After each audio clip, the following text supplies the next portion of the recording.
tout, je voudrais me présenter. Certains d'entre vous peut-être me connaissent. J'ai démarré ma vie comme consultant au sein d'un groupe américain, Metra Proudfoot. Et par la suite, j'ai commencé ma vie professionnelle chez un éditeur où j'ai tout pas, enfin, qui m'a tout appris. Et je suis ensuite devenu un industriel au service des éditeurs pour le routage. Aujourd'hui, je suis indépendant, je dirige Data Apprentice, je reste toujours au service des éditeurs. Et j'ai cette expertise, donc je la mets au service des éditeurs avec une règle d'or, ce fameux américain Alexander Proudfoot qui disait toujours s'interroger, toujours se poser des questions. En voilà une, hein, éditeur de presse, pourquoi pas devenir éditeur de livres. Donc autour de moi, je vais commencer, je vais vous présenter les personnes qui vont intervenir. Donc j'ai deux éditeurs de presse magazine qui sont devenus éditeurs de livres. Donc, Monsieur Costa de Beauregard, le directeur général de Beaux-Arts, du groupe Beaux-Arts, dont on parlera un peu plus. Monsieur Vincent Lalu, qui est le président de la Vie du Rail. Donc, là encore, je laisserai parler, c'est à lui de parler. Et là, par contre, j'ai un éditeur de livres, alors beaucoup plus sur la culture, l'éducation, c'est le directeur général de Humain 6, mais qui est aussi, qui lui est devenu éditeur de presse. Donc vous voyez dans deux exemples qui partent différentes manières pour construire leur histoire. Et à ma gauche, Hubert Pédurand, qui est un imprimeur de livres. Alors il parlera donc de livres qui sont des best-sellers, etc. Mais aussi, et la grande révolution, parce qu'il y a la technologie de l'impression numérique qui permet d'imprimer sur des courts tirages. Et il en parlera tout à l'heure et vous montrera ce qui se fait aujourd'hui. Alors, cela ne vous a pas échappé. Bon, on le disait tout à l'heure, le monde de l'édition est en pleine mutation. Donc, en Italie, Mondadori s'est séparé, enfin en France, de sa filiale qu'il a cédée à Reward Media. Mais en Italie, ça reste un éditeur de livres important, un éditeur de presse très important, au même titre qu'en Allemagne, Bertelsmann est le premier imprimeur de livres, sans doute, mais un éditeur de presse très important. Lui aussi a vendu ses titres de presse. Prisma les a vendus à Vivendi. Vivendi, qui lui est éditeur aussi, enfin, son actionnaire est éditeur de livres. Et ceci se passe dans un environnement où vous avez le groupe LVMH qui, lui, se renforce dans l'édition de livres en rachetant un éditeur. Mais il est par ailleurs, comment s'appelle, éditeur de magazines. Toujours pour s'arrêter là, et avant que je donne la parole à nos invités, vous avez un grand éditeur, Reward Media, donc, qui a racheté, on en parlait tout à l'heure, des titres à Lagardère et puis plus récemment Mondadori, qui serait sur la reprise de France Loisirs. France Loisirs qui avait été fondée par Bertelsmann. France Loisirs qui est en redressement judiciaire, la décision sera prise la semaine prochaine, mais ça voudrait dire que cet éditeur de magazine pourrait être propriétaire donc, de France Loisirs, qui est éditeur, qui a surtout un club de 1 500 000 adhérents, 150 boutiques, donc voilà, donc on voit bien. Donc, si vous permettez, maintenant je vais me retirer, tarder, et passer la parole d'abord aux éditeurs de presse magazine qui ont fait le choix, en s'appuyant, on va le dire, sur des marques fortes, des passions, pour devenir également éditeur de livres. Si vous permettez, je vais laisser d'abord la parole à Vincent Lalu. Merci. Oui, je crois que le mot passion est assez juste parce que ce qui caractérise nos lectorats, souvent, c'est que des gens qui ont, dans mon cas, la passion du ferroviaire. Il y a des niveaux différents dans cette passion, ce qui nous a conduit à adapter à un modèle de diffusion de magazines qui était assez menacé par une érosion démographique terrible, puisque la population des passionnés de train et des cheminots est en forte réduction. On s'est dit on va développer les livres. Et j'ai fait ça à mon arrivée dans ce groupe en 88. Et depuis, j'ai dû éditer à peu près 420, 430 livres, principalement dans une catégorie qui sont les beaux livres. Ce qu'on appelle les beaux livres sont des livres d'un format plus important, avec de la quadrille et qui ont des prix d'entrée assez chers. On parlera des canaux de diffusion après, mais la passion est vraiment le ressort commun entre l'activité d'éditeur de presse et l'activité livre. Il y a même des hors-séries ou des numéros spéciaux d'un de nos titres, car il n'y a pas que La Vie du Rail, on a 7 titres dans le groupe, qui, parce qu'ils ont bien marché en diffusion, nous donnent l'idée d'un prolongement en livre. Je pourrais en citer des exemples plus tard, mais je ne veux pas monopoliser la parole. Pardon. Vous avez un micro. Bonjour à tous. Jean-Baptiste Costa de Beauregard, Beaux-Arts.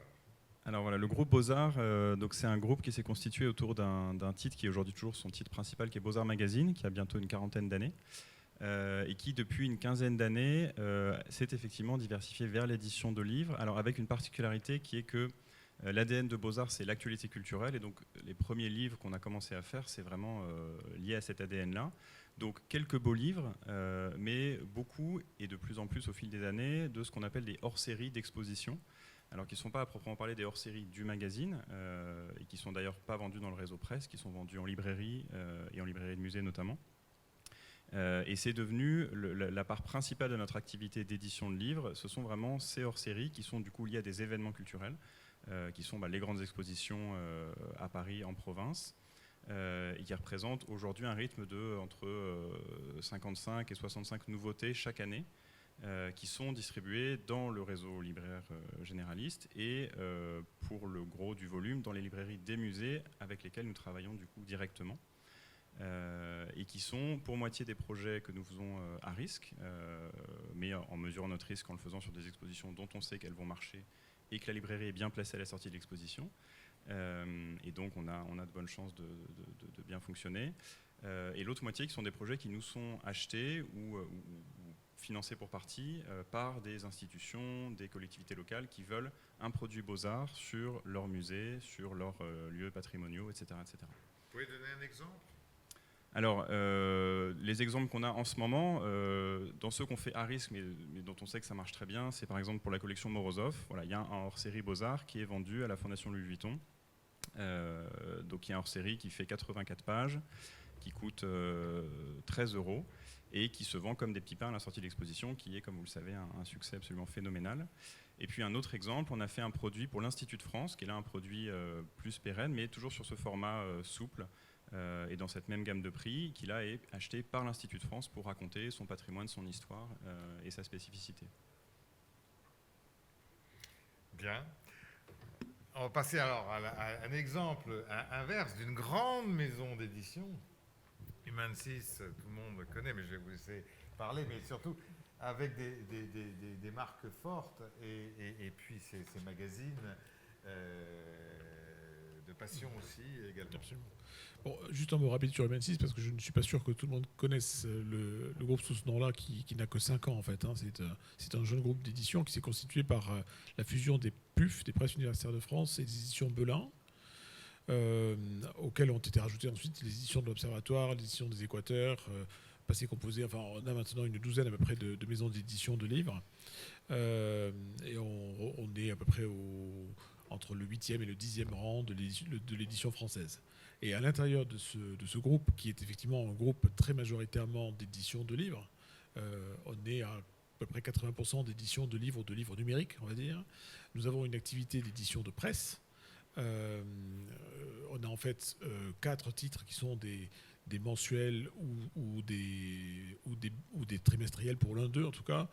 Donc on a pour l'écho, pour la science, Cerveau et Psycho, Classica et Pianiste, qui sont d'ailleurs tous, enfin qui sont logés 2 par 2 dans des entités différentes, c'est-à-dire thématiques. C'est-à-dire que vous avez Cerveau et Psycho et pour la science qui sont dans une entité Sciences, une filiale en fait. Vous avez Classica et Pianiste qui sont dans notre activité musique, qui est aussi une filiale, avec d'ailleurs un autre titre, petit titre trimestriel qui s'appelle Avant scène opéra. Donc on est vraiment dans la musique. Et puis pour l'écho qui est aussi dans une entité à part. Et la seule chose que je voudrais dire, en appoint de ce que vous venez de dire, c'est que nous sommes un éditeur de livres qui fait de la presse, qui fait du magazine, mais qui fait du livre. C'est-à-dire qu'en fait, il y a un système de poupée russe chez nous, puisque nos filiales de presse magazine, certaines en tout cas, par exemple dans la musique, développent à leur tour, en leur sein, une activité d'édition de livres. Donc, si vous voulez, à tous les étages, en fait, on alterne livres et magazines. Donc là, j'ai amené 2 exemples qui sont récents dans la musique.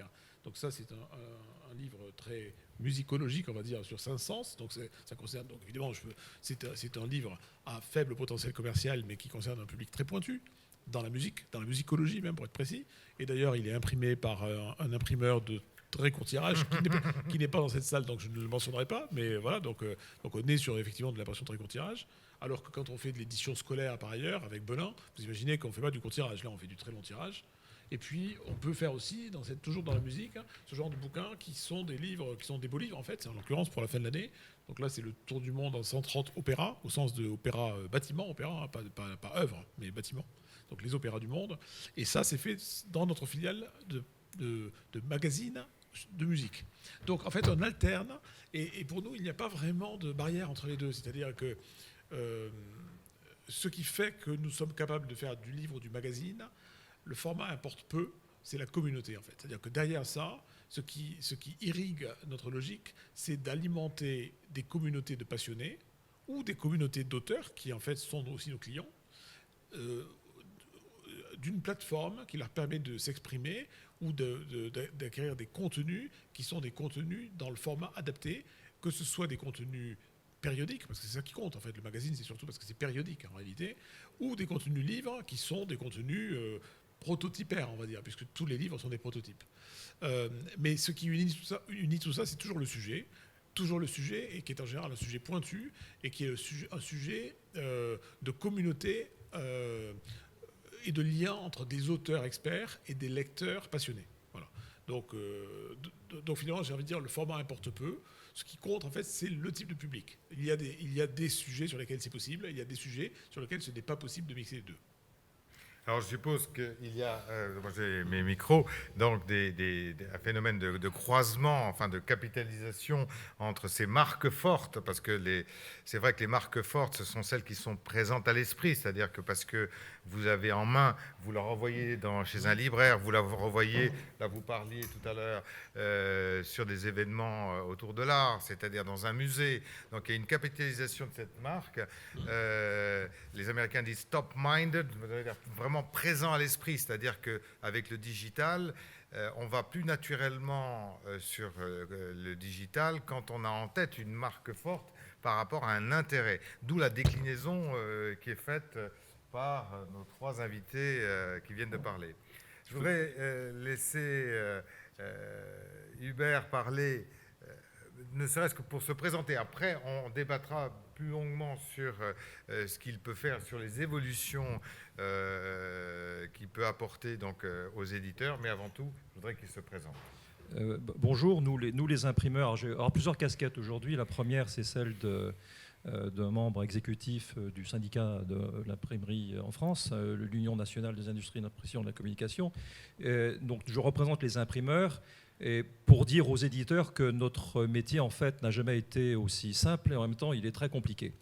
En fait, nous passons notre temps à œuvrer pour que le difficile devienne facile pour les éditeurs. Donc les éditeurs de presse, ils sont évidemment les bienvenus pour qu'ils puissent utiliser un fonds finalement, parce que c'est ce qui fera que la déclinaison des sujets vont être possible pour différents publics, c'est que les éditeurs de presse, il nous semble, ont du matériau de manière très abondante. Donc c'est dommage de ne pas utiliser tous ces fonds disponibles et tout ce potentiel de plume éditoriale qu'il y a chez les éditeurs de presse pour ne pas élargir des sujets et approfondir des thèmes auprès d'un public qui est très en appétence sur le livre. Voilà, donc ça c'est la communauté des imprimeurs de France est à la disposition des éditeurs de presse pour les aider à aller vers un sujet qu'ils ne connaissent peut-être pas et qu'il faut un petit peu leur expliquer, parce que une rotative de presse ou de magazine, c'est pas du tout la même chose qu'une presse qui fera des livres. Il y a la problématique d'imprimer un roman en monochrome ou faire du livre, beau livre en l'occurrence avec Frédéric qui nous le montrait à l'instant sur du livre en quadri. Quels sont les outils disponibles en France pour pouvoir accompagner les éditeurs? Nous avons, bien que nous sommes plutôt dans une phase de désindustrialisation de notre secteur depuis plus de 20 ans, il y a quand même de beaux derniers de Mohicans en France pour survivre et accompagner les éditeurs de presse, faire des choses plutôt sympathiques. Donc ça, c'est la partie unique et la partie collective, et je pense que donner à lire est un vrai sujet collectif. Je pense que, et notamment donner à lire papier, est un vrai sujet. Et plus nous aurons des livres disponibles et accessibles au grand public, plus nous ferons reculer une certaine forme d'obscurantisme qui pointe un peu son nez avec le tout digital. Ça, c'est dit. Concernant mon métier d'imprimeur, depuis plus de 20 ans, je dirige des différentes sociétés. Depuis 2015, je dirige la SCOP coopérative La Ballerie en Bourgogne à Clamecy. C'est une imprimerie qui est spécialisée dans l'impression de livres monochromes en court et moyen tirage, avec des outils très modernes qui rendent justement très facile la production de livres pour les éditeurs, dont les éditeurs de presse, que nous voyons venir de plus en plus nombreux. Et nous voyons notamment, et c'est un sujet, c'est un débat qu'on pourra peut-être aussi avoir avec les éditeurs ici présents et toi Didier, c'est que je m'interroge sur les demandes qui nous sont faites par les éditeurs de presse, parce que les éditeurs ont quand même des auteurs qui peuvent être publiés chez d'autres maisons d'édition.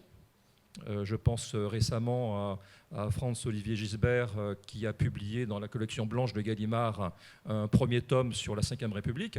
Et Franz-Olivier Gisbert est un éditorialiste au Figaro.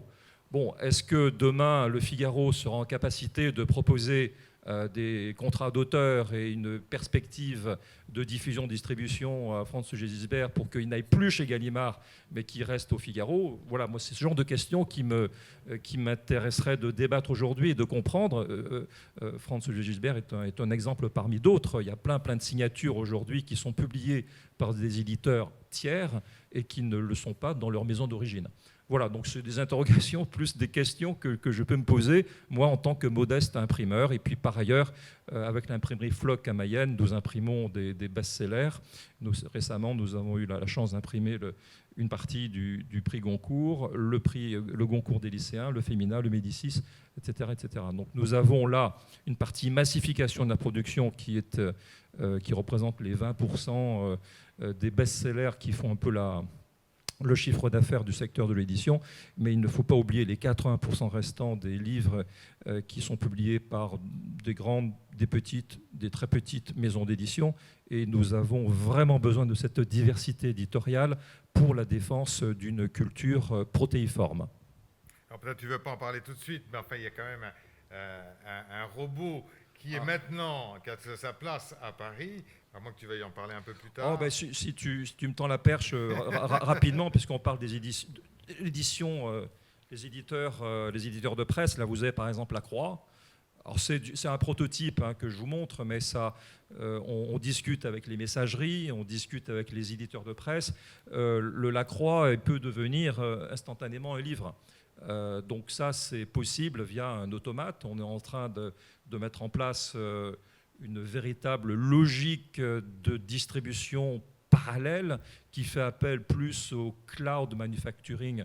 C'est-à-dire que tout va se passer dans un catalogue digital et de manière locale, on va imprimer les justes quantités, aussi bien presse, magazine que livre, soit chez le dépositaire du niveau 2, qui va élargir, faire les diffuseurs de niveau 3 pour ce qui est de la presse, mais aussi au niveau des livres, directement chez le libraire, la capacité d'imprimer du livre. Et là, récemment, on s'est amusé avec un auteur de renom que que nous imprimons chez Flock, qui est le Joël Dicker.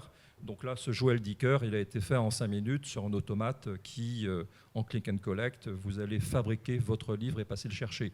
Donc ça, c'est des choses qui sont possibles. On est encore dans le monde de, je dirais, de l'expérimental. Mais bon, concernant Gutenberg One, puisque c'est de ce dont nous parlons, ça fait quand même 7 ans de R&D que nous avons derrière. Et aux 24 rues des écoles, nous avons le premier automate qui est en activité aux éditions L'Harmattan. Et sur 3 mètres carrés au sol, nous avons maintenant 38 000 références, dont 8 000 du groupe Human 6. Et je remercie Frédéric Mériot de nous accompagner aussi dans cette dynamique, puisque nous avons des ouvrages des Que sais-je, nous avons également du Belin, nous avons à peu près toutes les maisons du groupe Human 6 qui sont disponibles en moins de 5 minutes. Si l'ouvrage n'existe pas par ailleurs, il y a une forte probabilité qu'il soit dans cet automate aux 24 rues des écoles, avec toutes les remontées de paiement de droits qui sont associées à chaque fois qu'il y a une vente. Bien, donc tout ça, on a parlé de conception, de produits, ensuite il faut les vendre. Alors il y a certainement des synergies entre l'éditeur qui édite des livres, qui édite des magazines, et qui a d'autres produits, mais il faut les vendre. Alors c'est vrai que la presse a été en souffrance après la disparition de Prestalis, mais donc les diffuseurs en France, que l'on ait quand même ça en tête, il y en a de moins en moins, il y en a une vingtaine de mille, même si on voit apparaître un réseau plus moderne avec Média Kiosque, mais dans ces nouveaux kiosques, on ne vend pas de livres. Par contre, dans certains réseaux plus modernes, comme les relais, on voit des livres à côté des magazines avec donc un merchandising qui donne envie d'acheter et des nouveaux produits. Mais il y a aussi des libraires et des libraires. Il y a des libraires qui se portent bien et d'autres qui souffrent, alors que le livre se vend. Le livre papier est formidable. Donc, c'est vrai que est-ce que vous avez vu de plus en plus de complémentarité entre la diffusion des livres et la diffusion de la presse sur certains réseaux? Qui veut prendre la parole ? Alors oui, je peux dire un mot de la situation de Beaux-Arts. C'est vrai que nous, on a une particularité qui est du fait de ce produit particulier du hors-série qui n'en est pas un dont j'ai parlé. Lui, il se vend en immense majorité dans la librairie du lieu concerné par l'événement. Et donc c'est quasiment de la vente directe de Beaux-Arts vers le libraire. On a fait quelques expériences de vente de certains de ces hors-séries dont on estime que le grand public s'y intéresse dans le réseau presse. La plus récente, c'était pour une exposition Rolling Stones à Marseille. On avait fait un hors-série qu'on a vendu sur toute la ligne TGV Paris-Marseille et sur tout l'axe est-ouest autour de Marseille, dans les relais, et qui s'est très bien vendu. Mais c'est un format qui ressemble à un magazine d'une certaine manière, en termes de prise en main. Voilà, donc c'est assez logique pour un client de trouver ça dans un point presse, que ça ressemble à un magazine. C'est ça nos expériences les plus... la plus proche dans cette histoire de complémentarité en tout cas. Alors vous, c'est particulier. Oui, alors, parce que moi je veux dire 2 mots sur une notion qui me paraît une double notion. La première, c'est la notion de contenu. Je crois que on fait partie des gens qui produisent du contenu et on en produit vraiment à la base.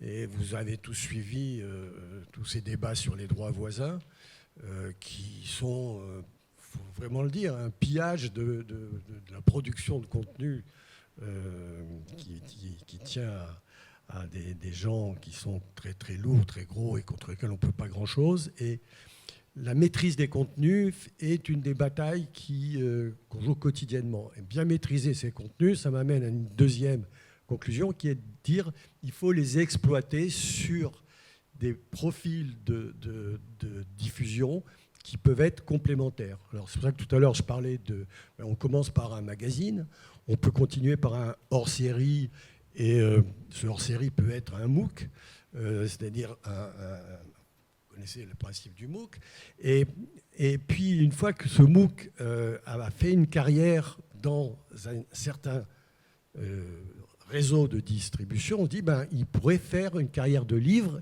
et on le projette. Je prends un exemple très simple.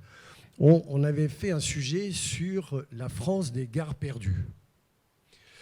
ce sujet avait été diffusé dans un premier magazine qui s'appelle Rail Passion, qui est un petit magazine, mais qui marche très très bien, qui a un vrai taux de rentabilité efficace. Et ce numéro a bien marché. On a analysé pourquoi il a bien marché. Du coup, on a fait un hors-série sur la France des gares perdues. Ça a flambé complètement. Là, on m'a dit, ça suffit, on a saturé. J'ai dit non, pas du tout. On a fait un livre sur la France des gares perdues. Ce livre a tellement bien marché que c'est devenu une collection. Après, on a fait la France des lignes oubliées. Et puis, on a fait encore un troisième que je n'ai plus en tête. Mais pour vous dire que à partir d'une démarche initiale de production de contenu, et voire d'expertise, c'est à nous d'exploiter tout en se servant du web pour fédérer la communauté et faire en sorte que les gens sachent que, ce qui se passe vraiment et comment on peut acheter, trouver cette production. Voilà. Alors là, justement, donc vous parlez pardon, moi j'ai mes micros, il faut que je prenne l'habitude de revenir là. De la diffusion. Alors vous, comme des éditions Beaux-Arts, vous avez le réseau donc, dédié à la presse, mais des libraires, parce que vous, d'une façon plus importante, ai-je compris, mais vous avez aussi votre propre librairie et vous avez un site e-commerce. Je pense que vous, on vient de l'entendre, vous avez aussi un site e-commerce. Donc, en fait, vous savez utiliser ces marques pour renvoyer vers le site donc ces passionnés qui voudront acheter d'autres ouvrages. Oui, alors juste, il faut que je précise qu'il y a deux niveaux de diffusion. Il y a un niveau qui concerne les vraiment passionnés, les gens qui, on appelle ça les ferroviphiles, voire les ferrovipates, parce qu'il y en a qui sont un peu gratinés. Et ce réseau-là, on fait des livres qui peuvent être très chers, parce qu'on sait qu'on ne va pas les vendre dans les grandes librairies, on va les vendre sur ce réseau, et le retour sur investissement doit commencer à partir de 1000 exemplaires de diffusion. En deçà, et encore, on en a même qui peuvent vendre moins. Et puis, depuis qu'on est diffusé en grand public par la Sofedis, qui est une filiale de Gallimard, là, on a une autre démarche. Vous avez un plafond de verre, si vous dépassez 40 €, vous ne vendez pas. Donc, on fait des livres beaucoup plus grand public. Et c'est le pilotage de cette double approche qui fait qu'on va trouver un équilibre dans notre activité d'éditeur. Très bien. Alors, vous, avant de passer la main à Frédéric Mériot, j'ai vu, il y a un livre dont on parle en ce moment, c'est Serge Lama. Donc, c'est-à-dire que, et ses chansons. Donc là, c'est encore quelque chose qui peut surprendre par rapport à Beaux-Arts ou de l'image qu'on peut avoir de Beaux-Arts. Effectivement, c'est un peu une expérimentation et c'est aussi la culture de Beaux-Arts de régulièrement aller tester des choses qui peuvent être des formats différents ou des sujets différents. Là, effectivement, c'est un livre sur les œuvres d'art qui ont inspiré les chansons de Serge Lama et qui est aussi un petit peu l'autobiographie de Serge Lama, puisqu'il se raconte beaucoup dans ce livre sur les hommes et les femmes de sa vie, sur les grandes étapes de sa vie, qui est un produit qui est très honnêtement très atypique dans notre catalogue habituel et très atypique aussi pour nous dans sa distribution, puisqu'il a été calibré pour être vendu dans les hypermarchés. Où il se vend très bien, il se vend très bien pour les fêtes de Noël. Alors je ne peux pas vous dire s'il annonce une collection, mais voilà, en tout cas c'est une expérimentation qui fonctionne, mais qui à nouveau est un petit peu à côté de ce que fait habituellement Beaux-Arts, qui est plus effectivement des livres sur l'art, sur les artistes d'art visuel j'entends. Voilà, mais qui pour nous est tout de même une bonne surprise. Et ce qui est aussi un petit peu inhabituel, c'est que c'est un livre qui est porté par une personnalité très médiatique, ce qui dans le monde de l'art visuel est en fait très rare. Il y a très peu d'artistes, même des artistes contemporains, qui soient très connus du grand public, à part peut-être un Soulages ou un Buren. Et encore, il n'y a pas de grandes stars comme il peut y avoir dans la chanson, même dans l'opéra ou dans le cinéma. Donc c'est vrai que voilà, on découvre un univers qui est nouveau pour nous, mais qui effectivement est intéressant. Alors, Frédéric Mériot, vous, là, vous avez bien évidemment avant tout une distribution par le réseau libraire avec des produits qui sont différents, puisque chaque maison d'édition. Est-ce que vous avez vu des synergies possibles avec les magazines ? Alors déjà, distribution de livres dans le réseau presse, quasiment jamais. C'est-à-dire qu'effectivement, je pense que je disais tout à l'heure que les livres sont des prototypes, et je pense que le réseau de distribution de presse, en France en tout cas, ailleurs il faudrait être plus nuancé sans doute, mais n'est pas adapté à vendre des prototypes, dans la mesure où ils sont déjà en France surchargés par une profusion de titres presse, et donc ils n'ont pas l'intérêt à stocker du livre qui obéit à des règles différentes en termes de remise, en termes de retour évidemment, en termes de distribution par les plateformes de livres. Le contraire, je serais plus nuancé sur le contraire, c'est-à-dire que la distribution de magazines, ou plutôt je dirais la distribution de périodiques dans le réseau de librairies en France est quelque chose qui existe. C'est assez marginal, mais ça existe. Et je pense que notre expérience, c'est qu'en fait, on a une très longue expérience sur le sujet, puisque j'ai oublié de mentionner tout à l'heure que dans notre activité, on a aussi une activité de périodique qui n'est pas du magazine, mais qui est quand même un peu de la presse, qui sont les revues, ce qu'on appelle les revues savantes ou les revues académiques. Tout le monde les a un peu oubliées, mais enfin, c'est un peu comme ça que la presse a commencé, la périodique, il y a très longtemps, et ça existe encore. On a une quarantaine de revues, en fait, dans le groupe Humaine 6, soit sous la marque PUF, soit sous la marque Belin. Et ces revues sont vendues par abonnement, dans le monde entier d'ailleurs, parce que c'est souvent des sujets universels, mais elles sont aussi vendues en très petite quantité dans le réseau de librairies, en fait, beaucoup plus que dans le réseau traditionnel de la presse. Bon. Et je dirais que par extension, il y a aussi, bien entendu, ça a été mentionné tout à l'heure, les MOOC, qui sont effectivement des produits hybrides entre le périodique et le livre, qui sont aussi vendus dans le réseau des librairies. Donc il existe en fait, nous diffusons aussi par ailleurs en librairie depuis très longtemps la Revue des Deux Mondes, qui est une des revues, les plus grand public, on va dire, puisque c'est issu d'une revue savante, mais c'est quand même une revue d'actualité, on va dire maintenant, d'actualité politique. Et donc ça, c'est une revue, dit-on. Oui, tout à fait, une très ancienne revue en l'occurrence. Oui, voilà. Parce que je me pensais occupé quand j'étais éditeur, donc oui. Je me souviens que c'était un peu particulier. Voilà, vous l'aviez mentionné effectivement au téléphone, et donc j'y ai pensé après qu'on se soit parlé, mais effectivement nous la connaissons bien pour la diffuser, justement pour la diffuser au nom, là c'est un éditeur tiers, c'est pas chez nous, la Revue des Demandes, mais nous les diffusons en librairie avec un certain succès, et les libraires tiennent beaucoup à ce type de support. Donc j'ai envie de dire, c'est pour ça que je distingue vraiment le périodique du magazine ou de la presse quotidienne, qui est encore un autre sujet.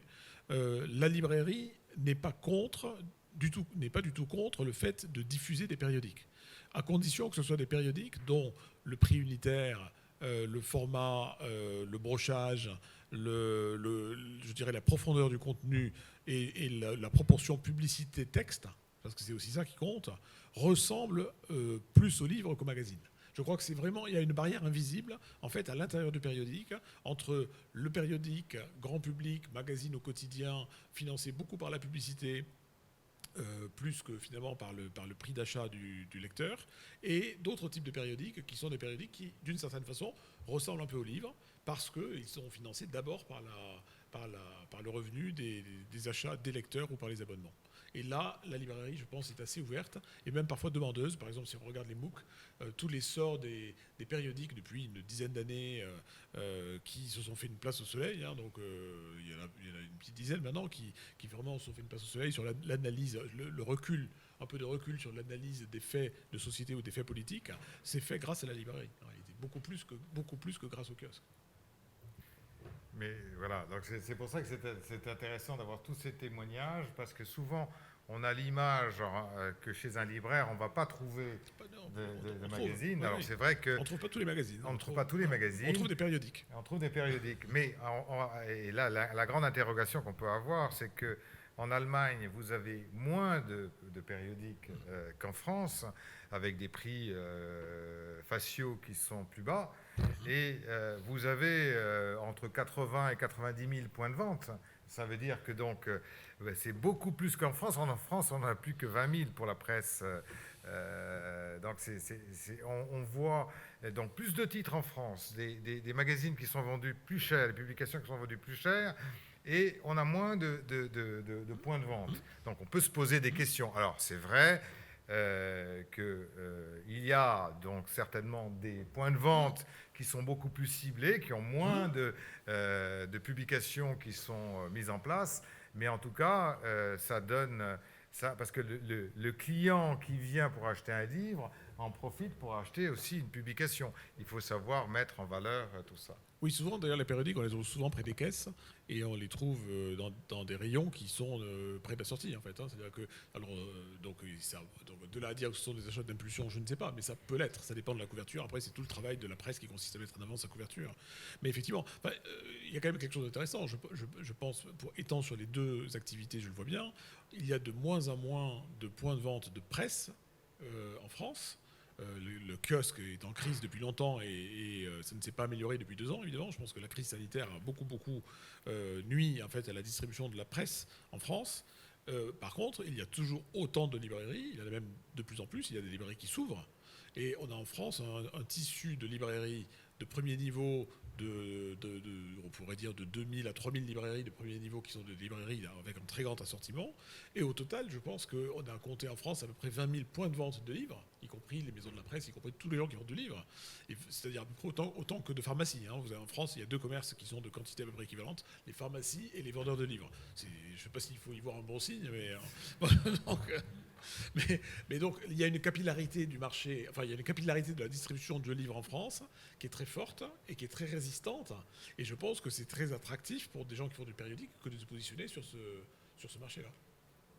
Alors après, bon, c'est vrai que ce ne sont pas les mêmes moyens. C'est-à-dire que souvent le libraire est aidé par un outil informatique qui lui permet de savoir ce qu'il a en stock, parce que parfois tout n'est pas accessible, ce qui n'est pas toujours le cas dans la presse magazine, ou dans la presse magazine, parfois le diffuseur de presse ne sait pas ce qu'il a, s'il a reçu le magazine, même dans un média kiosque. J'ai eu le cas, je le racontais tout à l'heure, pour Epsilon, alors qu'il y avait sur le dos du kiosque une publicité pour le numéro 1 de Epsilon. Et quand j'ai demandé au diffuseur s'il avait Epsilon, il a commencé par me dire non. Et puis, en insistant, ça lui a dit quelque chose et il l'a trouvé là-haut derrière. Et finalement, sous mon conseil, il l'a remis en avant. Mais donc, voilà. Donc, ça veut dire que là, on a affaire à des réseaux différents, avec aussi des responsables qui sont chez les libraires, qui sont capables de conseiller. Ce qui est pas, on n'est pas dans le même type de vente. Si vous permettez, il y a une remarque à faire qui est assez consternante. C'est-à-dire que les vendeurs de journaux, les kiosques ont les mêmes outils. Je vous laisse, ils ont des outils aussi sophistiqués, aussi pointus que ceux dont bénéficient les libraires. Et on nous raconte qu'ils sont mis à jour en permanence et avec des nouvelles versions. La vérité, c'est que c'est un métier compliqué parce que c'est un métier où on diffuse des choses qui sont de la vente à perte systématique. Je parle de la presse quotidienne qui, dans sa grande majorité, la presse nationale, voit ses charges supportées par la presse magazine. Et donc, le grand n'importe quoi commence là. Le principal distributeur est une entreprise en faillite, il faut le savoir. On l'a fait renaître régulièrement de ses cendres, mais c'est une entreprise en faillite. Étant moi-même en plan de continuation, je peux vous dire que quand je vois ce qui se passe avec... ce qui s'est passé avec les anciennes NMPP et puis Prestalis et tout ça, ne parlons pas de rationalité économique parce que c'est le règne absolu du grand n'importe quoi et de l'arbitraire. Voilà. Donc je voulais préciser ça parce qu'on ne peut pas comparer. Mais pour les outils, ils les ont. Oui, alors là, on revient à ce que je disais quelque part. C'est peut-être parce que la formation même du diffuseur n'est pas au même niveau que celui que les personnes qui sont chez les libraires. Et donc le libraire est capable d'apporter un conseil. Il y a certainement beaucoup de choses à faire aussi chez les diffuseurs de presse. Parfois, ils n'ont pas été formés, vous le savez bien. Donc ils sont là, ils vendent. Donc en fait, ils attendent que le chaland se présente et prenne soit quand il peut, il se sert. C'est le cas dans les réseaux modernes que sont les relais, par exemple, où là, il y a un vrai linéaire qui donne envie. On peut vraiment se servir, ce qui n'est pas le cas chez beaucoup de diffuseurs, où là, il faut faire appel à sa mémoire, et dans le meilleur des cas, si il sait, il vous dit c'est à peu près là où il vous aide. Voilà. Bien. Donc là, on a beaucoup parlé donc, aussi de ces moyens de diffusion. Est-ce que vous avez accéléré la recherche du coup d'abonnés pour, dans certains cas, parce que pour amener ensuite ces abonnés à vous acheter des livres. Je parle pour la presse magazine. Alors c'est vrai, mais ça reprend un point qu'on a évoqué au début. On cherche à nourrir une communauté qui est souvent la même, alors qu'on cherche à élargir, mais qu'on nourrit effectivement avec le magazine, avec les éditions dont beaucoup sont sur des événements culturels qui sont dans la ligne droite de l'ADN de Beaux-Arts Magazine. Et aussi avec du contenu en ligne maintenant. C'est-à-dire que, quand je racontais rapidement l'histoire au début, Beaux-Arts Édition, c'est le deuxième métier de Beaux-Arts, qui maintenant on a presque une dizaine, dont le numérique avec beaux-arts.com, dont les visioconférences, qui est un produit qui est né de cette période un peu étrange, mais qui est devenu un produit établi. Et on vend chaque mois des visioconférences en billetterie à l'unité. Pour toujours la même communauté, on sait que ce sont nos abonnés qui vont aussi acheter nos éditions, qui vont acheter un billet pour assister à une visioconférence, qui vont venir sur le site, qui vont visiter un musée avec nos guides conférenciers, parce qu'on a également une agence de guides conférenciers dans le groupe. Donc voilà, donc on démultiplie. Là, en présentiel. En présentiel, voilà. Mais c'est cette agence qui fait les visioconférences. Voilà, mais demain, vous imaginez pouvoir faire visiter un musée en ligne? Alors, pour l'instant, on a choisi ce format de la conférence en ligne où c'est un peu plus descendant qu'une visite, parce que on est assez convaincu, en tout cas, que notre communauté, elle a envie de se rendre dans les lieux physiques. Donc, quand elle écoute une visioconférence, c'est pour avoir autre chose que ce qu'elle a dans la visite, en sachant qu'on ne se place pas dans un monde où, de façon permanente, les musées sont fermés, évidemment. Voilà. Et donc, pour revenir effectivement à la question des abonnés, la logique d'animer cette communauté par un peu tous les moyens possibles, et donc on réfléchit aussi à des formats peut-être sur TikTok demain pour la communauté plus jeune qui n'est pas habituée à lire un magazine papier, mais qu'on veut faire entrer dans cette communauté. Effectivement, on cherche à, par ces différents moyens, les familiariser à la marque Beaux-Arts, parce que tout ça se fait sous la marque Beaux-Arts, en espérant in fine que ça fasse grandir effectivement le nombre de nos abonnés numériques, certes, mais aussi et toujours au magazine, qui continue à grandir chaque année. Ça, c'est vraiment essentiel dans tout ce qu'on construit. Vous, monsieur Lalu et Mériot? Pour les abonnés? Oui. Oui. Pour rechercher des abonnés, pour, sur la marque des magazines, retrouver des acheteurs sur vos ouvrages de livres. Nous, nos stratégies de recherche d'abonnés, puisque l'essentiel du chiffre d'affaires du groupe vient de l'abonnement, on a des campagnes qui sont très, très dédiées à l'abonnement et plutôt pour notre dernier titre, qui est un hebdomadaire, qui est la vie du Rail Hebdo, mais aussi sur les autres titres, Rail Passion, tout ça. Alors, ce qu'on a souvent, c'est des cadeaux d'abonnement qui peuvent envoyer un livre, offrir un livre. Ça, c'est la seule passerelle que j'ai pour le moment.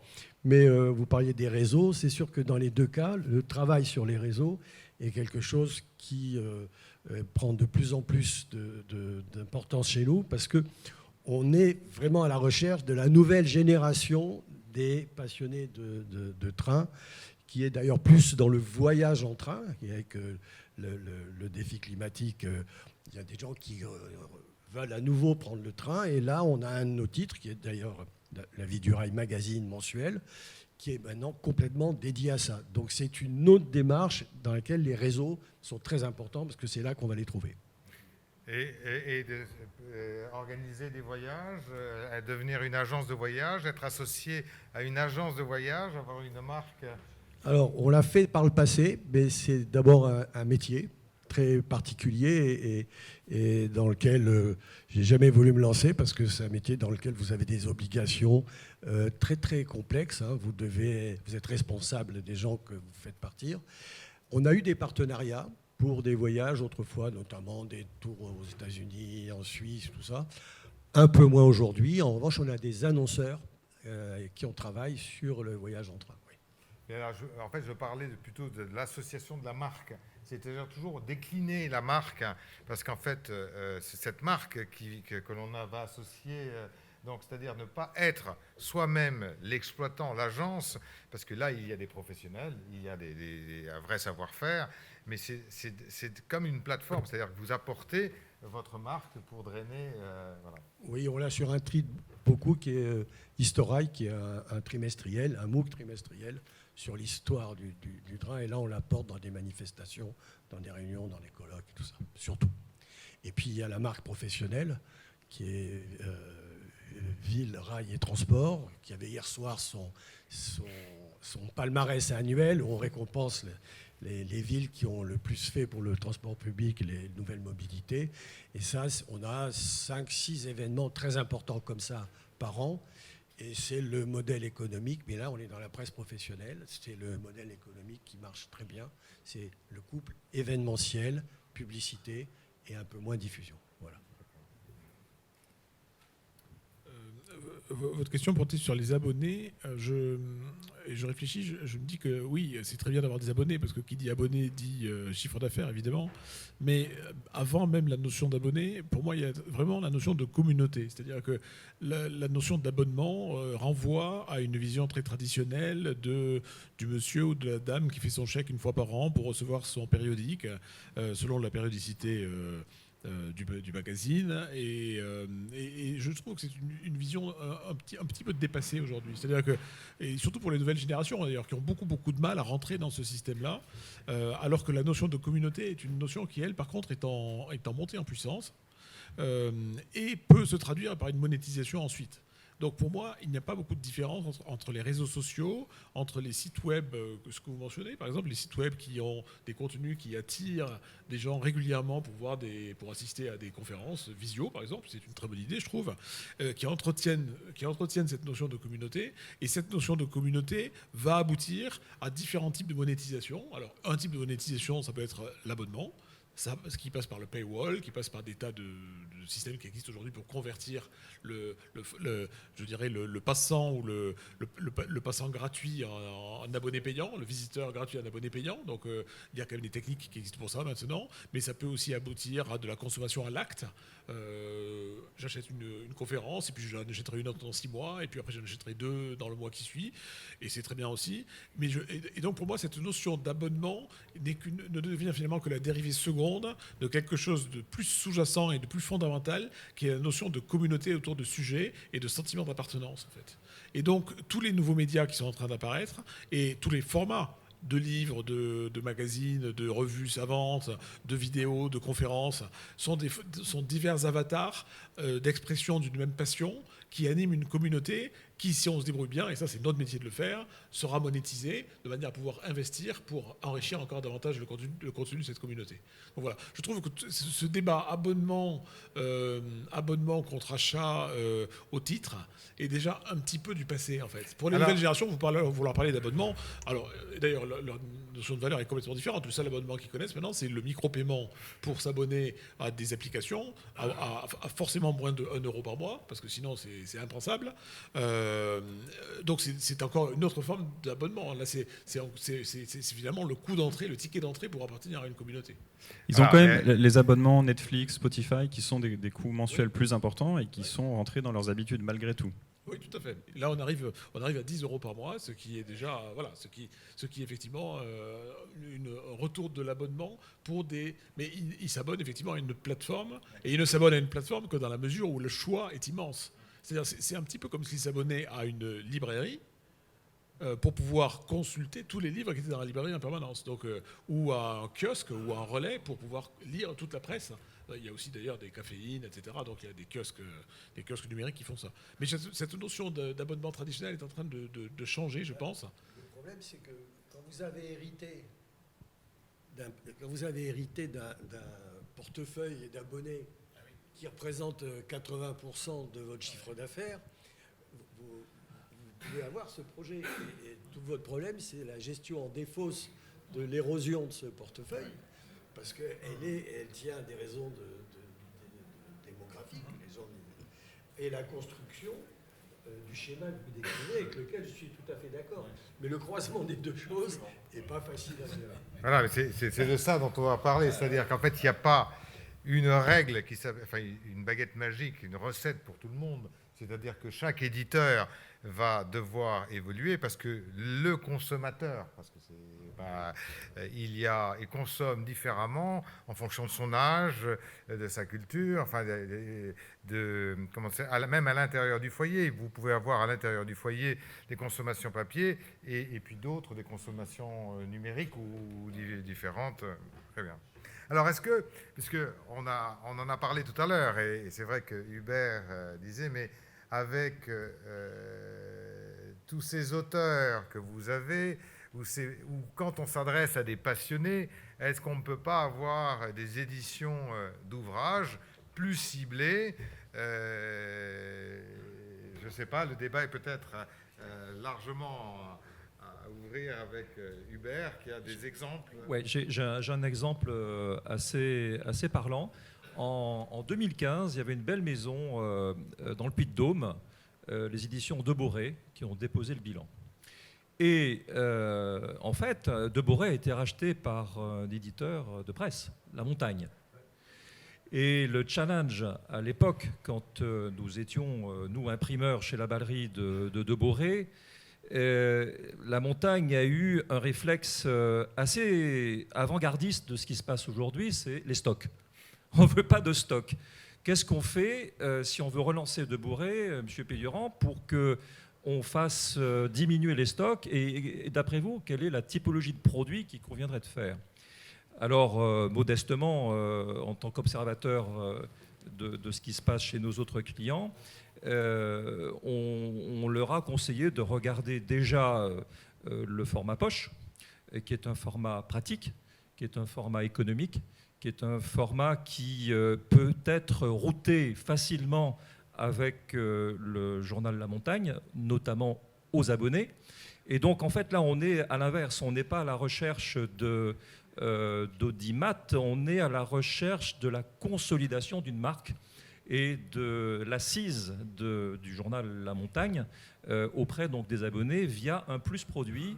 Et en l'occurrence, nous imprimons régulièrement des romans de vallée qui sont très territoriaux, qui sont vraiment dans des zones qui sont spécifiques, géographiques, culturelles, et ça marche plutôt bien, ça marche plutôt très bien.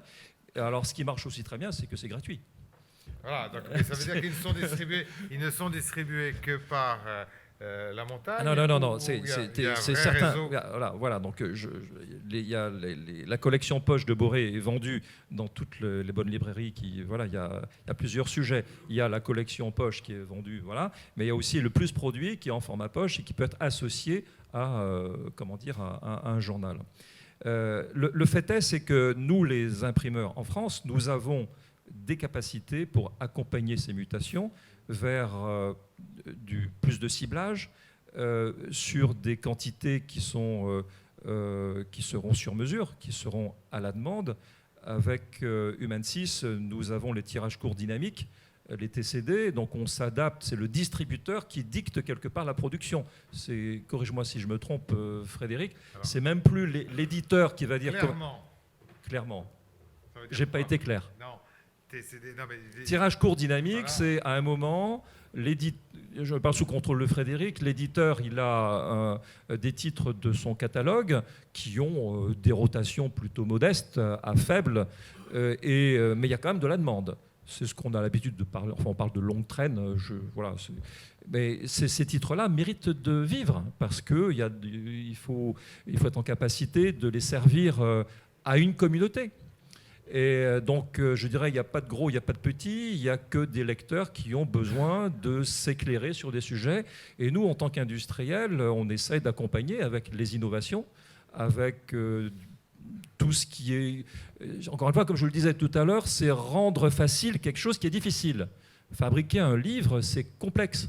C'est peut-être plus complexe que de fabriquer un journal ou un magazine. Mais on rend, nous, par nos innovations, par nos sucreries diverses et variées, on rend facile quelque chose de complexe.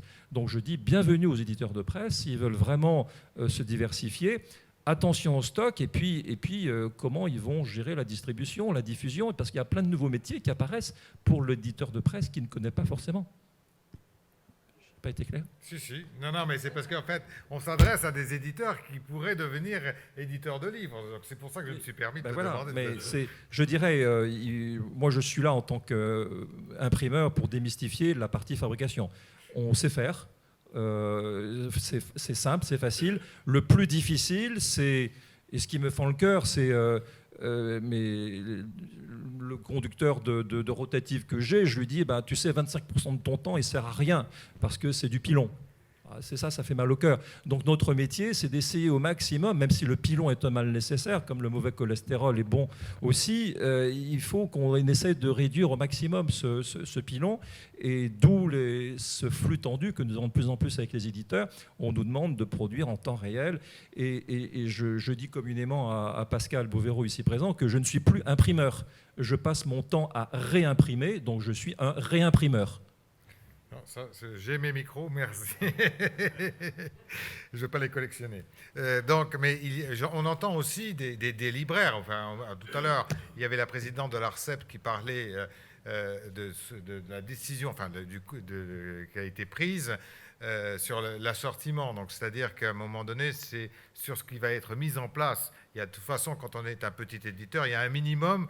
Pour la simple et bonne raison, c'est que vous pouvez, pour être présent sur le territoire, on ne sait pas encore cibler précisément. Mais j'entends de plus en plus des libraires dire, moi on m'impose, je crois que c'est 3 exemplaires, c'est trop. Enfin bon, donc parce que ils voudraient pouvoir livrer directement à la commande, assurer la commande d'un exemplaire, qui peut-être ne passera pas directement par la boutique, peut être expédié directement. Donc on voit bien, donc là vous avez, vous en tant qu'éditeur de livres, cette demande, grand éditeur. Oui, la demande à très peu d'exemplaires, elle existe. Elle a même changé la vie d'une de nos maisons, qui est les PUF. Les PUF, qui étaient une maison en déclin jusqu'aux années 2010, entre autres parce que le fonds des PUF, qui est un fonds centenaire maintenant, était de plus en plus difficile à maintenir, puisqu'en fait il fallait beaucoup de stock et que le stock coûtait beaucoup d'argent. Donc les titres étaient mis en rupture, en fait, donc en arrêt de commercialisation, comme on dit dans le métier du livre.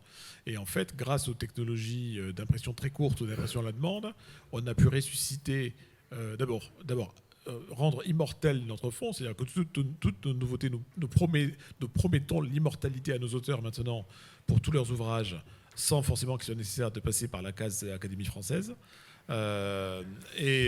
Puisqu'en fait les ouvrages ne sont plus jamais en rupture, puisque nous imprimons à la demande grâce à nos partenaires imprimeurs. Et puis par ailleurs, nous avons ressuscité beaucoup de titres qui étaient demandés. Communauté, tout à l'heure Hubert parlait de la communauté qui est mon obsession, comme vous l'avez entendu depuis le début de mon intervention. La communauté des PUF, c'est la communauté des enseignants, des étudiants, des passionnés de sciences humaines. Et quand on se passionne pour les sciences humaines, on ne se passionne pas pour les ouvrages publiés depuis 3 ans. En général, ça remonte à bien plus que ça. On se passionne pour les grands penseurs des sciences humaines du XXe siècle, français et autres que français d'ailleurs. Et donc on a besoin en permanence de se référer à un fonds. Et donc pour alimenter cette communauté-là, pour être un acteur crédible de la communauté, pour être au centre de la communauté, pour pouvoir vendre des vidéos, des conférences, des nouveautés, des nouveaux penseurs d'aujourd'hui, il faut qu'on soit capable de servir aussi le fonds. Et pour être capable de servir le fonds, il faut être capable de le faire avec des technologies adaptées. Et c'est ça qui a été la grande révolution des PUF depuis 5 à 7 ans à peu près maintenant, et qui a fait des PUF d'une maison moribonde. Aujourd'hui, la maison la plus rentable du 26 est de loin. Uniquement avec la longue traîne, on peut dire, qui nous permet d'assurer ce service. Voilà. Donc là, quel rapport avec la presse? En fait, il y en a un. Enfin, avec le périodique, j'ai envie de dire, parce que c'est aussi au PUF, je l'ai mentionné tout à l'heure, qu'on trouve les revues savantes, les revues académiques. Voyez, donc les revues académiques, même topo. Quand je suis arrivé au PUF il y a maintenant 7 ans, tout le monde me disait les revues académiques, c'est un métier qui s'éteint. Il n'y a plus de revues académiques, il n'y a plus de modèle. On ne trouve plus d'abonnés qui sont prêts à payer pour une revue académique. Mais en réalité, la migration numérique a permis de le faire. C'est-à-dire que toutes ces revues ont été numérisées et elles sont vendues via Cairn ou via d'autres portails, et en fait ça permet d'alimenter la machine et de continuer à les publier. Donc vraiment l'hybridation des formats, bien au-delà du combat ou de la cohabitation presse-livre, l'hybridation de tous les formats, y compris les formats numériques, y compris les formats dématérialisés, participe du maintien et de la prospérité de ce qu'est le métier de tous les éditeurs, qu'ils soient des éditeurs de presse ou de livres, qui sont des diffuseurs de savoir, des diffuseurs de connaissances. Et donc ça, il faut l'accepter. Donc voilà, donc je pense que les chapelles, les anciennes chapelles, qui résistent encore, parce que les circuits de diffusion ne sont pas les mêmes, les modes de rémunération ne sont pas les mêmes, tout ça c'est vrai, bien entendu. Mais tout ça est en train d'être dilué, pour être gentil, pour ne pas dire écrasé, donc je vais juste dire dilué. Tout ça est en train d'être dilué dans de nouveaux modèles qui sont autour de nous, qui sont souvent des modèles émergents du numérique et qui nous obligent à changer, et qui nous obligent à finalement considérer que les frontières psychologiques que nous avions entre nos métiers sont des frontières peut-être dont on pourrait se passer, parce que il se passe plein de choses autour de nous qui sont plus importantes. Voilà. Merci. Mais alors, qu'est-ce que vous conseilleriez à un éditeur de presse magazine qui voudrait ouvrir la porte et avancer vers l'édition de livres? Je voulais juste ajouter un complément sur l'impression et le tirage court notamment. C'est vrai que nous, on a alors une problématique inverse, c'est que comme la plupart de nos produits, nos livres sont événementiels, sont liés à une exposition, il faut qu'on vende tout pendant les 3 mois de l'exposition, parce qu'après, pour le coup, on n'a aucun espoir de les vendre. Et du coup, on a construit cette distribution en relation directe avec 45 librairies de musées, ce qui nous permet de piloter quotidiennement les ventes et du coup de tirer vraiment extrêmement précisément. Et au bout de 15 jours de l'exposition, 1 mois de l'exposition, on se dit, bah voilà, le rythme c'est tant d'exemplaires jour, donc l'exposition dure jusqu'à telle date, on sait tirer quasiment à l'exemplaire près le nombre qu'il faudra pour que ça se termine à 0 à la fin de l'exposition. Voilà, c'est du fait de cette spécificité vraiment le lien fort entre le produit et l'événement. Vous ?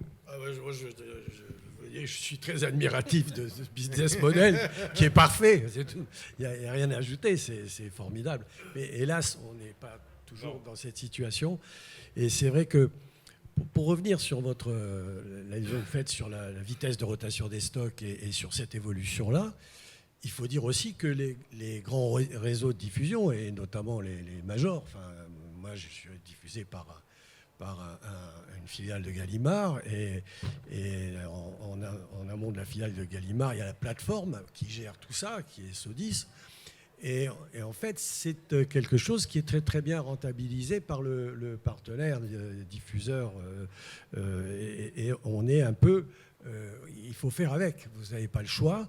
Et les gens de Sofedis, ils vous disent, vous savez, c'est vrai que d'avoir du stock, un stock physique, puisqu'ils ont équipé pour le gérer, c'est la garantie d'avoir un chiffre d'affaires très rentable et qui se reproduit en permanence. Bon. Mais je pense que l'avenir appartient à ce que vous décrivez, et surtout, je voulais, moi, savoir à quel moment on peut dire, tiens, je vais rééditer tel livre, même sans changer le format ou en adaptant un peu le format, en numérique. Quel est le ticket d'entrée, mettons, pour un beau livre en numérique, parce que j'ai souvent de la demande de gens qui me disent bon, et vous êtes quelques-uns, pas nombreux, mais chaque fois que j'ai fait faire des devis, on est obligé de dire aux gens, monsieur, si vous voulez qu'on vous fasse votre livre, ça va être très cher. Et ça, c'est une des questions qui est posée, quoi, parce que à un autre niveau, nous, ça peut être, on peut nous demander 10 livres. Et là, est-ce qu'on sait faire aujourd'hui? Je ne crois pas. C'est un vrai challenge qui est face à nous, qui est face à vous, éditeurs. Alors nous, parce qu'on est les manufacturiers, on doit rendre possible ce marché de la longue traîne sur les livres, beaux livres, et qui sont en quadrille, et qui sont généralement des livres complexes. On n'est pas du tout dans de livres brochés, monochromes, de type roman ou livre de poche, où là, dès l'unité, on sait faire. La problématique, c'est qu'on saura faire ce que vous nous demandez, mais l'équation économique n'y est momentanément pas encore. Pour une double raison, c'est que les technologies jet d'encre qui sont a priori compatibles en qualité par rapport à votre référentiel, qui je pense est en offset, réimprimer en impression digitale numérique jet d'encre, c'est possible, mais le coût des encres est absolument prohibitif. Il devient gérable pour le monochrome parce que sur la planète Terre, il y a des milliards de livres monochromes qui utilisent cette technologie, mais ce n'est pas encore le cas pour la quadrichromie. Et puis, au-delà de l'impression, il y a la problématique de la finition et du brochage. Et si vous avez en plus de livres cartonnés, reliés, c'est encore beaucoup plus complexe. On saura faire, mais vous allez sortir à un prix unitaire complètement délirant. Et on est là dans une hypothèse de surproduction. C'est-à-dire que pour produire 10 exemplaires, mieux vaut en produire 500 et vous en aurez 490 à mettre à la poubelle. C'est absolument ridicule. Donc on a des efforts à faire, mais pas que nous, les manufacturiers, ceux avec qui nous travaillons, à qui nous achetons des machines, il faudra qu'ils se penchent sur le sujet, oui. Alors, on essaye de faire, on a 2 expériences avec Sofedis de réédition numérique. Alors pas pour du ferroviaire, parce qu'on a aussi un titre sur la pêche à la mouche, enfin un MOOC sur la pêche à la mouche, qui a un public très fidèle, qui n'est pas un gros public, mais qui a un très beau MOOC. Et il y a 2-3 livres, on a plusieurs livres, mais il y en a 2-3 qui sont totalement épuisés. La demande n'était pas suffisante pour qu'on les réédite en gros. Et on a créé des versions numériques, donc avec Sofedis, et ça marche pas mal. Alors, qui sont imprimés, c'est le copier-coller de l'ouvrage d'origine, où il y a un compromis, une adaptation, c'est-à-dire que vous avez... Il y a une adaptation.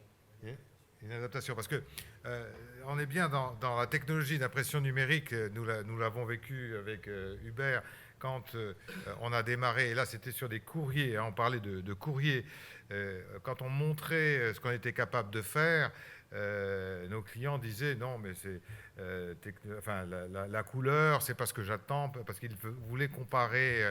Et puis finalement, on est arrivé, je me souviens, c'était en 2013, la première grande campagne, c'était un mailing de réactivation d'abonnés, 250 000 exemplaires. On partait à blanc et on imprimait, parce que l'éditeur avait accepté un compromis. On avait trouvé par rapport à la technologie de l'époque une solution qui permettait d'adresser 55 messages en variable, donc avec des images qui changeaient en fonction du profil du destinataire, avec des offres qui variaient 100% en couleur. Et on voit bien que la technologie pour le courrier a considérablement progressé. Et on peut imaginer que pour le livre, ça va se poursuivre parce qu'il y a des acteurs, et Hubert en fait partie, donc avec ce robot qui est une innovation dont, quand j'entends Hubert, les Chinois, les Américains nous envient, c'est vrai que c'est une véritable révolution de se dire qu'en 5 minutes, on peut réimprimer un livre noir avec une couverture en couleur.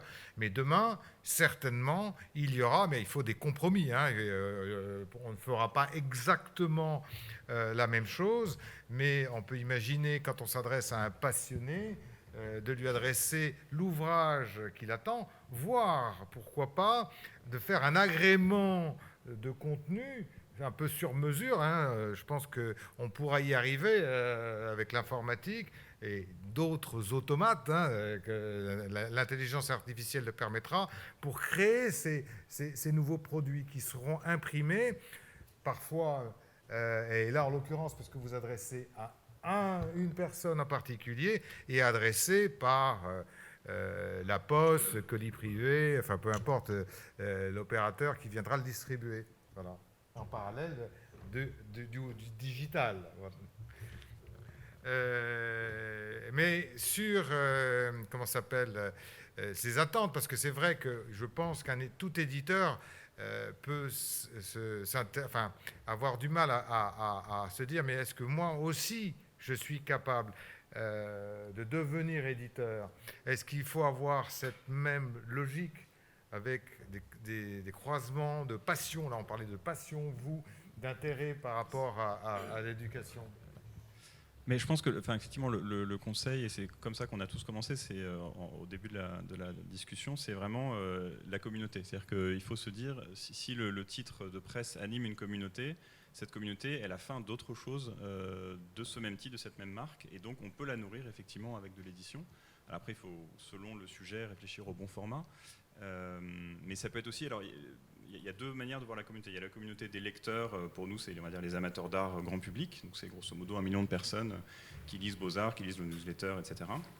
Et on a toute la communauté professionnelle, qui est celle qui nous achète des projets d'édition clé en main, qui lit notre titre professionnel Le Quotidien de l'Art, qui nous achète de la publicité et qu'on anime aussi grâce à ces produits d'édition. C'est-à-dire que ça fait partie intégrante de notre relation avec eux, qui font que la marque Beaux-Arts est aussi respectée par les directeurs d'institutions, que c'est chez nous d'abord qu'ils vont annoncer leurs grands projets, etc. etc. Donc il y a vraiment, pour moi, c'est ça le cœur de cette décision, c'est est-ce que pour ma communauté, j'ai quelque chose en plus à leur proposer qui va continuer à les nourrir et qu'ils vont vouloir acheter ou vouloir lire ou vouloir offrir parce que c'est sous cette marque-là qu'ils connaissent déjà d'un point de vue de presse. Alors vous parlez bien d'une marque Beaux-Arts, une marque Beaux-Arts.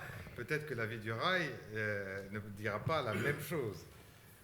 Ce qui est compliqué avec la Vie du Rail, c'est que c'est une vieille marque et qu'elle est très connotée à une époque du chemin de fer, que sa population d'origine est une population qui n'a plus le même regard, enfin, qui n'a pas le même regard sur le transport ferroviaire que la génération nouvelle. Et donc, cette gestion qui est compliquée. Donc, alors, on a eu une période creuse importante. Je crois que la marque est en train de se refaire une jeunesse, parce qu'on a pas mal de signes qui montrent que ce dont on parlait tout à l'heure, qui est ce retour des gens vers le transport qui génère pas trop de CO2, qui est plus l'avion, qui est une nouvelle appréhension du voyage en train. Et ça, on est en train de travailler là-dessus et de surfer là-dessus. On a un titre qui est complètement sur cette approche, et ça fait partie de la reconstruction de l'image de la marque. Voilà. Bien, merci. Je n'ai jamais trahi. Merci. Voilà.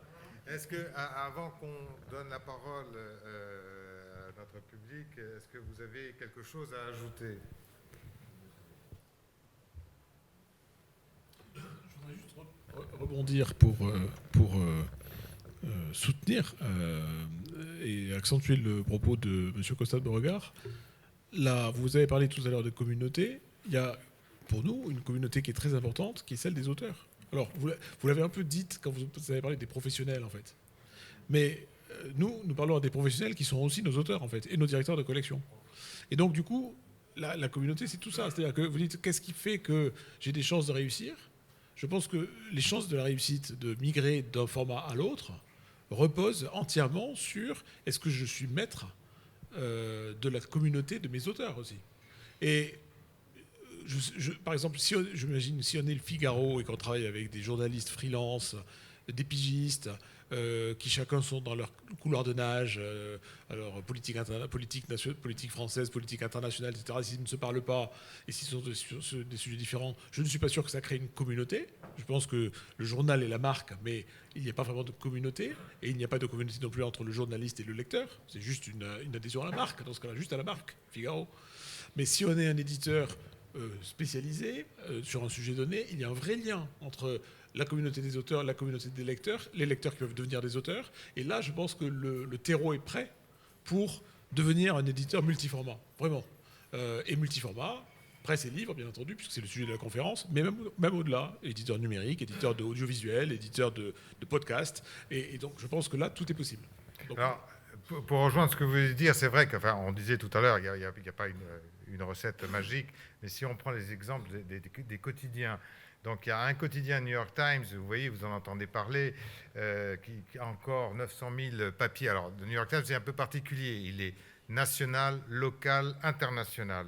Alors, il est bien évident, c'est qu'il arrive à ses 8 millions d'abonnés, il va arriver à ses 10 millions d'abonnés, 5 millions encore pour l'éditorial, mais sur les 8 millions, les 3 millions supplémentaires, c'est pour du cooking, c'est pour des vidéos, voyages. Donc, mais par contre, ce qui est important, c'est que ce que je disais tout à l'heure, présent à l'esprit, top-minded, c'est-à-dire qu'à un moment donné, on a en tête, et donc il a de nouveaux abonnés, donc des ressources nouvelles.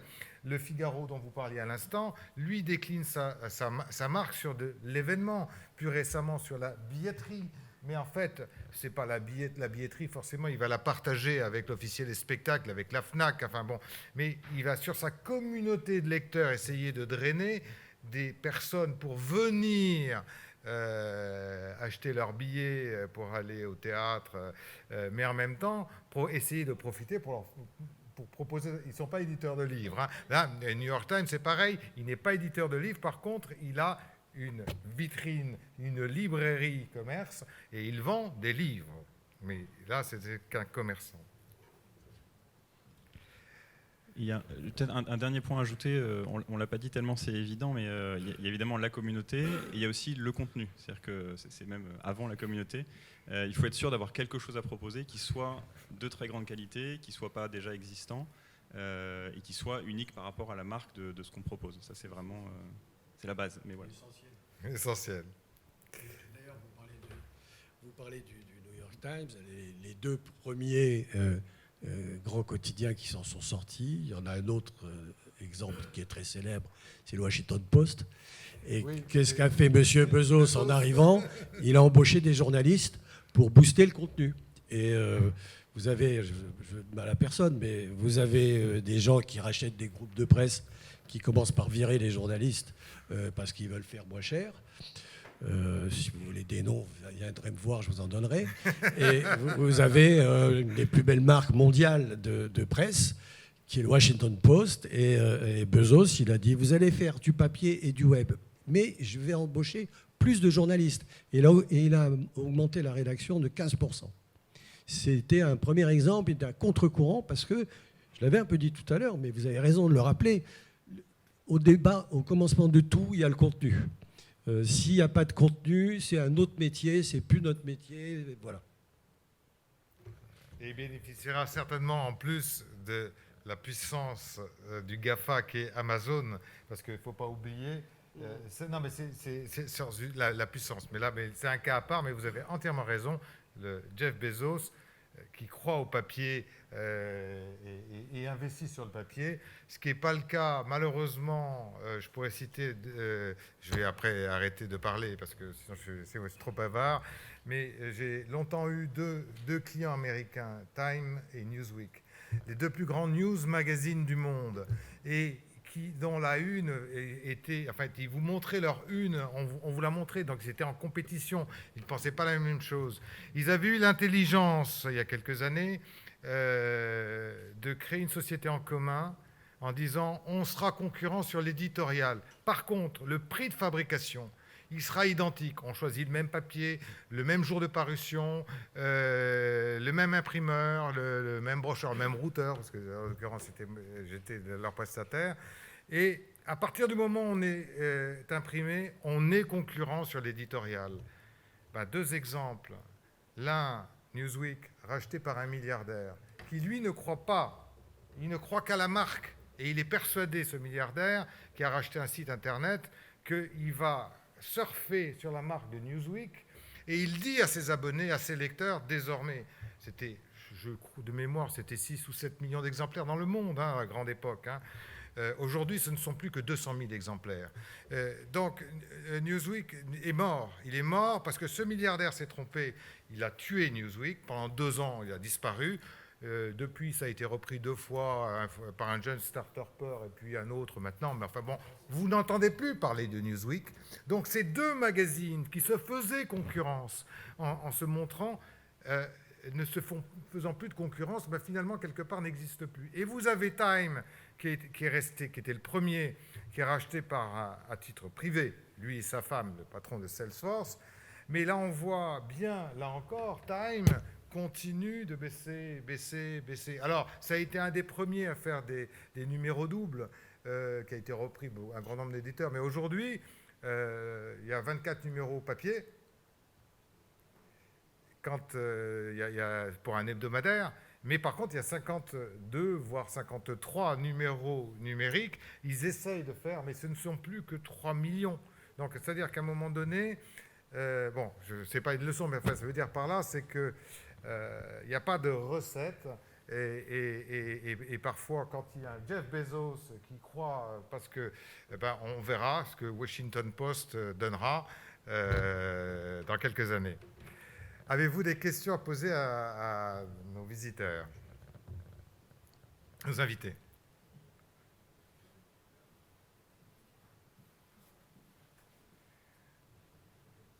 Ils ne vous ont pas fait rêver. Alors, en tout cas, si vous partez en rêvant, ben pourquoi pas, justement, puisqu'ils l'ont fait, ben vous aussi de le faire et de venir nous en parler l'année prochaine. Qu'en pensez-vous? Je vous souhaite une bonne... Oui, pardon, voilà une question, allez-y.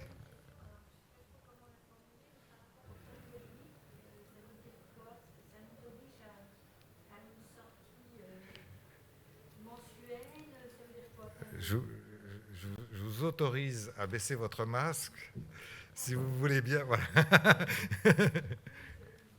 Ou je peux déplacer avec un micro, c'est peut-être mieux. Pardon. Je ne sais pas trop comment formuler la question, mais voilà, l'idée du périodique pour pouvoir rentrer dans d'autres réseaux de diffusion, ça signifie quoi? C'est quoi la périodicité, hein, la sortie d'un livre? Est-ce que, enfin, au niveau réglementaire, comment ça se passe? Enfin, du livre, oui. Si on veut avoir une périodicité de livre, est-ce qu'il y a... Alors, je ne sais pas trop ce que... Non, un livre, voilà, un titre qu'on sortirait tous les mois, une collection en format livre, voilà, dans l'esprit d'une collection. Voilà, qu'est-ce que ça, vis-à-vis des diffuseurs, ou un peu comme Humaine 6, qu'est-ce que ça oblige, en fait, à l'éditeur? Je ne sais pas si je me suis bien fait comprendre. Écoutez, on va voir si nos invités vous ont compris. Quelqu'un peut répondre. Je pourrais vous répondre par une pirouette en disant que la périodicité, dans la mesure où nous avons des périodiques qui sont publiés parfois moins d'une fois par an, et là je parle des revues académiques, la revue française d'assyriologie par exemple, je pense doit être publiée peut-être une fois tous les 2 ans. Bon, vous voyez, donc là, c'est vraiment la périodicité. Et là, en l'occurrence, c'est un périodique. Vous voyez, donc un périodique qui est publié une fois tous les 2 ans, c'est quand même un périodique. Bon, mais c'était pas votre question. Là, je faisais juste un clin d'œil. Votre question, c'était sur le livre. C'est-à-dire que pour exister en tant qu'éditeur de livres, je dirais dans le viseur des libraires, qui sont quand même ceux qui mettent les livres en avant, et pour être crédible en tant qu'éditeur de livres, nous considérons qu'il faut un programme éditorial de nouveautés d'au minimum 5 ou 6 nouveautés par an. Voilà. Si vous n'êtes pas capable de faire au moins 5 ou 6 nouveautés par an en livres, et là je ne parle pas forcément des beaux livres. Hein. Sur les beaux livres, ça peut être un peu différent, parce que les beaux livres, tout le monde accepte qu'il puisse y avoir une périodicité liée aux fêtes, par exemple, liée à Noël, et que finalement, c'est ce qu'on fait nous avec Première Loge. C'est-à-dire Première Loge sort un beau livre par an, juste avant les fêtes. Mais ils sortent aussi 5 ou 6 livres de musicologie pendant toute l'année, qui sont des livres noirs et blancs, qui ne sont pas des beaux livres, et donc qui sont connus par les libraires. Donc ça, je dirais que l'importance, c'est pas tellement pour le lecteur final, parce que je crois que le lecteur final n'en a vraiment rien à faire de quelle est la marque d'édition, sauf s'il est dans une communauté très très très soudée, mais le libraire, c'est quand même là qu'il joue son rôle de mise en avant, en fait. Et là, il faut être capable d'exister, voilà. Donc il faut être capable d'exister sur, je dirais, un mois sur 2 au minimum. Madame, sur la périodicité, je vois bien, mais je voudrais vous dire quelque chose qui ne concerne ni les livres ni les magazines, mais plutôt l'Internet, le numérique. Le numérique a introduit une notion qui me paraît assez nouvelle, qui est la périodicité n'est plus au centre. C'est plus le calendrier qui décide de la sortie de plein d'informations sur le web, mais c'est le sens. Il y a des éditeurs qui ne sortent, par exemple, une lettre ou un journal numérique que quand ils ont quelque chose à dire. J'en connais un dans les transports, qui s'appelle Gilles Dansard, qui fait un truc qui s'appelle Mobilettre. Mobilettre n'a pas de périodicité. Il sort quand son rédacteur en chef pense qu'il doit sortir. Un exemple plus connu, Mediapart, par exemple. Mediapart sort régulièrement, ou plus ou moins régulièrement, mais ce qui fait que sur le web, on s'exprime, ce n'est pas une espèce de rendez-vous. Et au niveau de la communauté, c'est très intéressant, car historiquement, ce qui faisait la communauté de la presse, c'était la périodicité. C'était le facteur qui, le matin, apportait le journal ou l'hebdo qui arrivait. Et avec l'Internet, ça a changé. Ce qui a changé, c'est que non, c'est plus un rythme, c'est quelque chose. Dans la respiration de l'Internet, il y a du sens qui fait que on va vous parler maintenant et puis on ne va plus vous parler pendant 3 semaines. Et ça, c'est un vrai changement. Là, vous parliez de l'esprit du rendez-vous, c'est-à-dire du rendez-vous avec le lecteur. Vous voulez que je vous apporte le micro? Oui.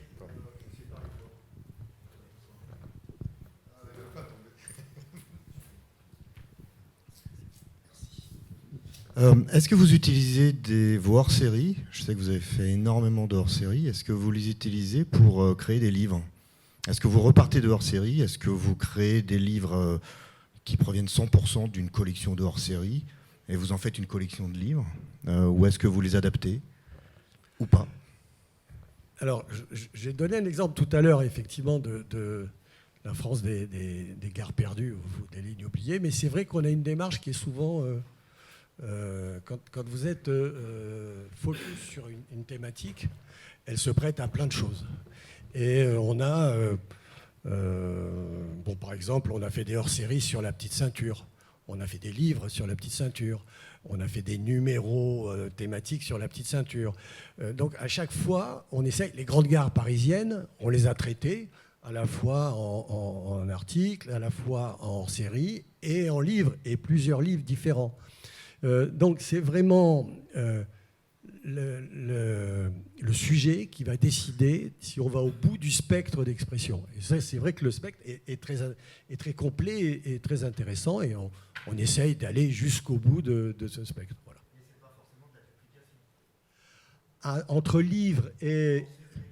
Non, parce que ça ne marcherait pas. Il faut repenser, c'est une façon d'exprimer, de mettre en page, de concevoir le traitement. Bon, on reprend des papiers, bien entendu, qui se prêtent à ça, sur un temps long, mais l'editing du livre est différent. Bien, je vous prie de m'excuser, mais là, on va devoir arrêter parce que la salle doit être libérée. Merci d'être venu écouter. Merci à nos invités de vous avoir passionné, j'espère, et transmis cette passion pour devenir éditeur.